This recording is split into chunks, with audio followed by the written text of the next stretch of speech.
As humans, we are hardwired for connection. And this started off when we were still living in tribes, right? We're meant to work together in groups and collaborate instead of compete with each other. And when we look at the world today, the numbers of loneliness, depression, divorce, disconnection, it keeps going up, up, up.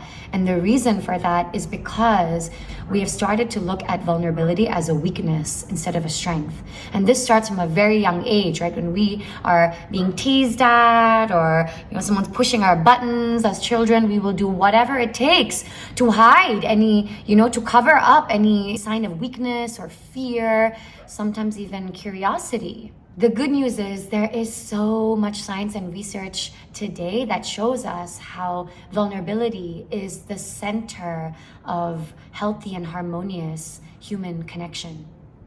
And Brene Brown describes it as uncertainty, risk, and emotional exposure. Basically, anytime we are feeling kind of unstable and we feel like we're starting to lose control of ourselves, that is a sign that you are feeling vulnerable.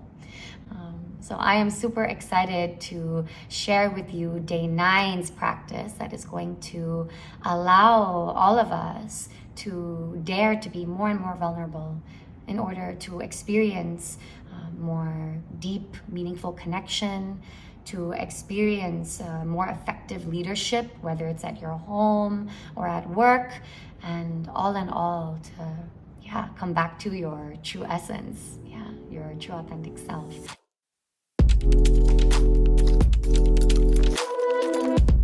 There's a reason why, when something heavy happens or something difficult happens, a lot of us, we choose to call up a close person and share it with them. Why do we do that? It's because it feels good.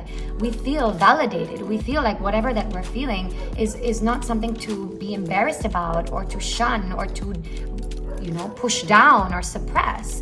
We feel safe to be able to be ourselves and have our own opinions and understandings about life. And this is what facilitates the healing. This is what allows us to grow and shift and change. And that's exactly what I experienced with my own personal life.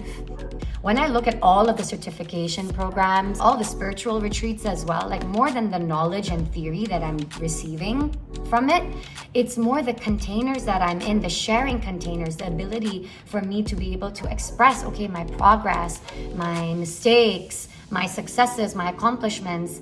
It's that environment that has really allowed me to shift and grow and change. Today, for the rest of your day, the rest of your week, even better for the rest of your life, anytime someone asks, how are you? The most common question, how are you? How are you doing? How's things? Instead of just saying, all good, fine, those autopilot responses, I invite you to take a breath, pause, check in, maybe even place a hand on your heart or on your belly or together and ask, how really are you? How are you really, right? Right now, if you ask me the question, I feel present. I feel happy that I get to share this moment with you right now. And there's also a little bit of nervousness because I have lots to edit after recording this video. So that's me. What about you? Can you, watching this video right now, if I asked you, how are you? What would your answer be?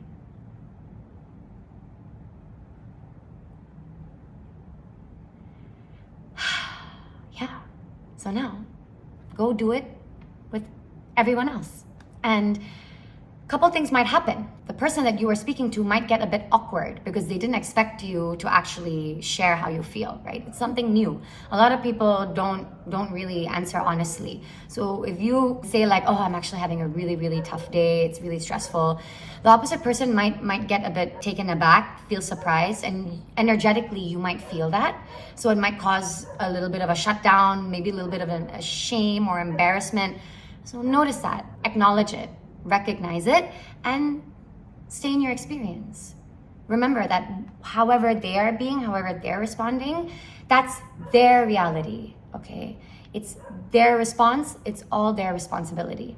This is our practice. Our practice is, okay, can I just stay in that weirdness and that awkwardness sometimes that can happen, right? Knowing that the more and more that you do so, we increase our capacity to be with these uncomfortable feelings that can come up all the time in our relationships and with ourselves.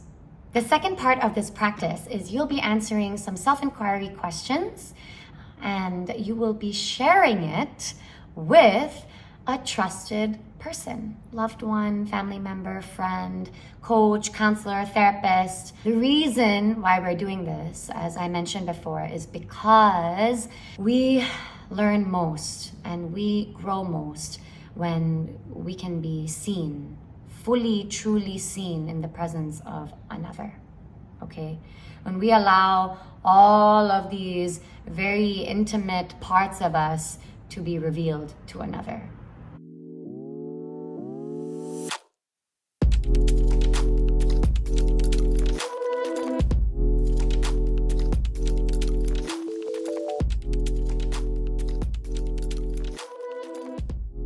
The first element of this practice is mindfulness. So mindfulness is integral because through the awareness of our own internal sensations, the effect of the environment around us, we are able to kind of more understand where we're at in the present moment, and so that we can receive the opposite person as well, okay? And this is the practice of starting to take that step of being a little bit more open and more honest in our relationships. Number 2, owning your experience. So every time that we are encouraging our own unique experience and another person's, then we ultimately move into this place of loving kindness, acceptance, equanimity. It also encourages personal growth. You know, every time we are very open about our weaknesses, then we're able to receive more feedback and then learn from those experiences and get better and better and better. So it's great for those of you who are very, very into personal development and personal growth. Another key interesting fact is that vulnerability, it feels like a weakness on the inside, but every time we reveal it, on the outside, it looks like strength. It looks like courage and bravery. I hope that keeps you going. Know that every time we reveal ourselves, we heal ourselves. Revealing is healing. And when we are not able to genuinely respond and genuinely communicate with another person, then automatically we won't be able to experience the emotional richness and intimacy, even sexual intimacy in our relationships. Have fun, enjoy the awkwardness, and I'll see you in the next video. Thank you so much for tuning in, and make sure to leave a comment below. I'd love to hear your reflections. All right, bye.